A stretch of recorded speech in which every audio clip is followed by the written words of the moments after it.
Lisa, my love, the bread we have isn't really good. Could you possibly fix it? What's wrong with it? You might wonder. Perhaps a new oven could solve our problem. I've seen some fantastic ones for sale recently. Sure, I'll discuss it with Mrs. Emily. My name is Lisa Ray, and I'm 35 years old. I trade Forex from home as my full-time job. I met my husband, Cian, who is 2 years older than me, when we both worked at a small mail order company. He worked with pet food, and I was in customer service for cosmetics. It was a demanding job, often keeping us at work late, but we looked forward to unwinding with coworkers over drinks once a week. Despite the grind and the decent paycheck, our only real joy came from these small gatherings. It was during these times Cian and I began dating, and we got married 3 years later. After getting married, I took a break from work and soon discovered Forex trading.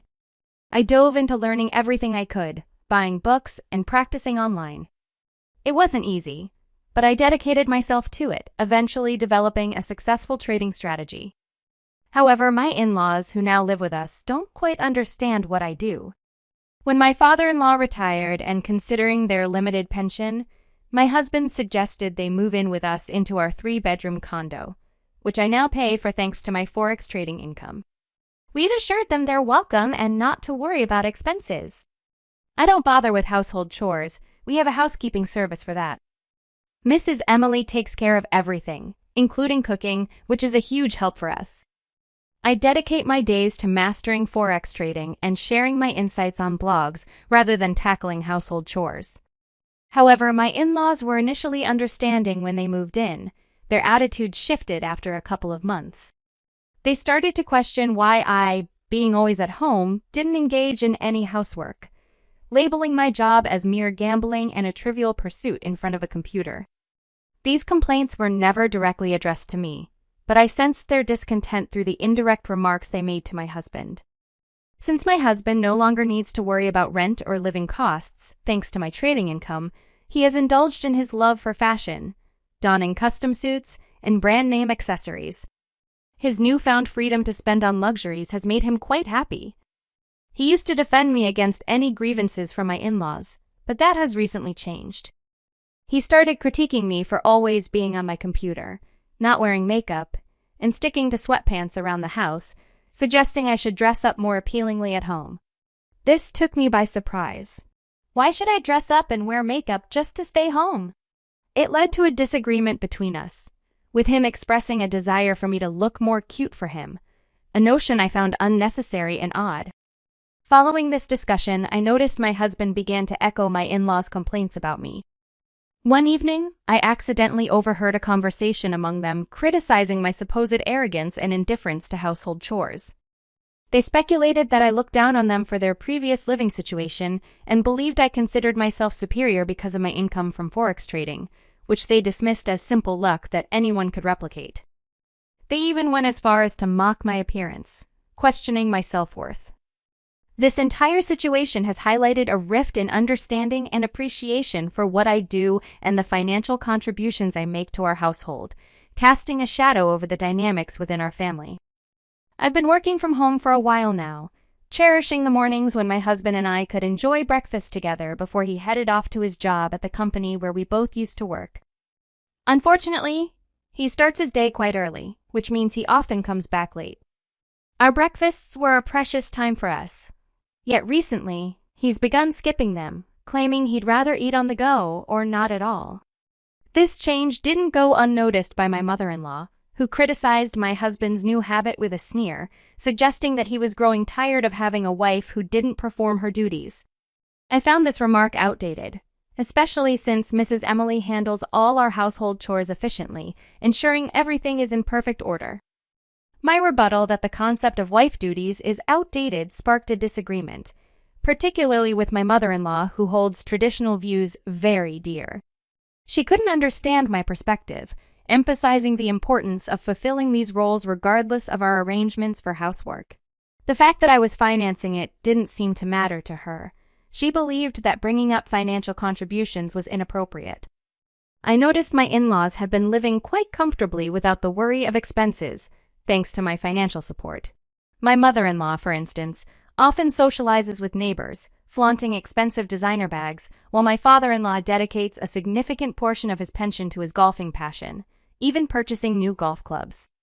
This spending puzzled me, given that I was covering all household costs, including rent.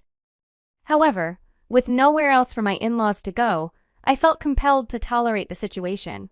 Around a month after my husband began missing our breakfasts, he started traveling more for work, involved in a project to import leads from Thailand. These trips became increasingly frequent, often extending over weekends. As he ventured abroad, I was left to ponder the shifting dynamics of our household and the challenges of balancing personal ambitions with family expectations. I had plans to grab lunch with my friend Shirley at an upscale Italian restaurant we both enjoyed. It was a place I had visited before with Cian, my husband. However, during our meal, as we were enjoying some wine, Shirley pointed out Cian exiting the restaurant with a woman. This was shocking because he was supposed to be on a business trip to Thailand. The woman with him was notably younger, and the sight reignited Cian's earlier remarks about wanting me to look cute for him. The realization that Cian might be unfaithful led me to hire a private investigator to look into his actions. Meanwhile, at home, I noticed an increase in packages arriving from my mother-in-law. When I asked her about it, she defensively asked if she needed my permission to shop. It turned out she had developed a penchant for online shopping, particularly for designer bags and accessories. However, her excitement seemed misguided, as many online deals are too good to be true, often resulting in fake products. One day, she came to me with a concern about her latest haul 5 bags she bought at a suspiciously low price, fearing they might be counterfeit. Indeed, upon inspection, the bags were clearly imitations. I advised her to attempt a return, but contact with the seller proved impossible. The phone number was disconnected, and emails went unanswered.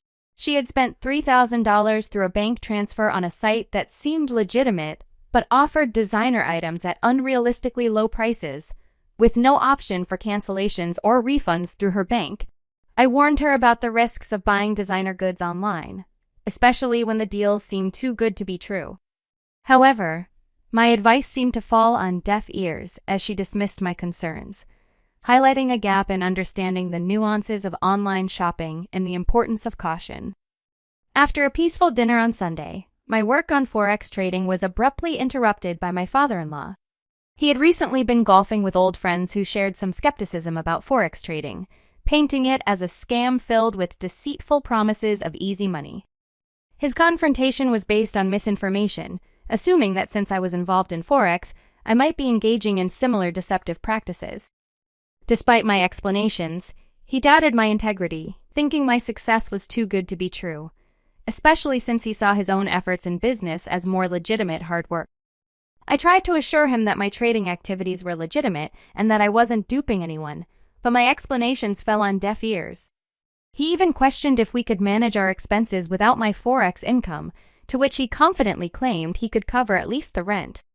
This discussion highlighted a lack of understanding and appreciation for the financial stability my trading provided us. The next day brought more distress as the results from the private detective confirmed my husband Cian's affair with a younger coworker, a woman I hadn't met since she joined the company after I left. Amidst processing this betrayal, my situation at home reached a boiling point. That evening, after the housekeeping service had left, my mother-in-law declared a shocking ultimatum. She, along with Cian and my father-in-law, expressed their collective disdain for me, questioning the morality of my income and criticizing my personality. They demanded I leave, preferring to live without the financial support I provided, which they now viewed as tainted. This confrontation, before Cian even came home from work, signaled a clear end to our family dynamic, pushing me towards an inevitable decision about our marriage and my future in the household. Feeling an unexpected sense of relief upon hearing their demands, I realized that my husband's absence signified the end of any emotional connection between us. It dawned on me that I had no obligation to care for these people who failed to appreciate my contributions. That very day, I packed my belongings and sought refuge in a hotel, marking the start of my independence. The discovery of my husband's affair facilitated a swift divorce process, during which I secured alimony, a testament to my newfound assertiveness. I found solace in a one-bedroom apartment, an ideal sanctuary for a fresh start, and shifted the lease of our shared apartment to my ex-husband, effectively severing our household ties. Months later, my ex-husband reached out, seeking a meeting at my new place, a request that filled me with apprehension. His arrival, accompanied by my former in-laws, confirmed my suspicions of their desperate circumstances. Amid tears, my ex-husband pleaded for reconciliation, revealing their dire financial straits due to an inability to afford their rent, a predicament that left them on the brink of eviction. The root of their woes traced back to my ex-husband's ill-fated venture into the LED import business. His investment in defective Thailand LED lights resulted in a catastrophic failure, compounded by communication issues and contractual ambiguities that prevented any recourse. His subsequent attempt to salvage his finances through forex trading, without the necessary knowledge or preparation, ended in disaster, draining his remaining savings. Meanwhile, my ex-father-in-law's venture into the stock market, driven by a similar hope for quick gains, also collapsed, leaving them financially destitute. Confronted with their pleas for assistance, I couldn't help but question the whereabouts of my ex-husband's younger companion, highlighting the irony of their situation. Their fall from grace underscored a harsh lesson in responsibility and the consequences of unwise financial decisions, leaving them in a predicament of their own making, far removed from the stability and support they once took for granted in our shared life. He admitted to losing touch with his younger girlfriend, rationalizing that there was no allure for her to remain with someone who had lost his job. In a desperate bid for redemption, he appealed to me, proclaiming I was the one he truly needed and suggesting we remarry. His family echoed his sentiments, apologizing for their past misconceptions and the unjust accusations they had levied against me, particularly concerning my forex trading activities. They expressed regret, hoping for forgiveness and a second chance to restore our family unit. However, I firmly rejected their pleas. Despite their assurances of change, including promises from my ex-husband to remain faithful, my resolve was unwavering. I made it clear that any further persistence on their part would compel me to involve the police. They left, heavy-hearted and without hope. Their subsequent attempts to contact me, begging for reconciliation, were consistently denied. The fate of my ex-husband and his parents no longer concerns me. I've chosen to sever ties completely. Yet, in the solitude of my continued success as a trader, I felt the stirrings of loneliness. Seeking companionship, I confided in my friend Shirley, who has kindly offered to introduce me to someone new. We've arranged to meet this person tomorrow, and I find myself eager for this fresh beginning, hopeful for what the future may bring.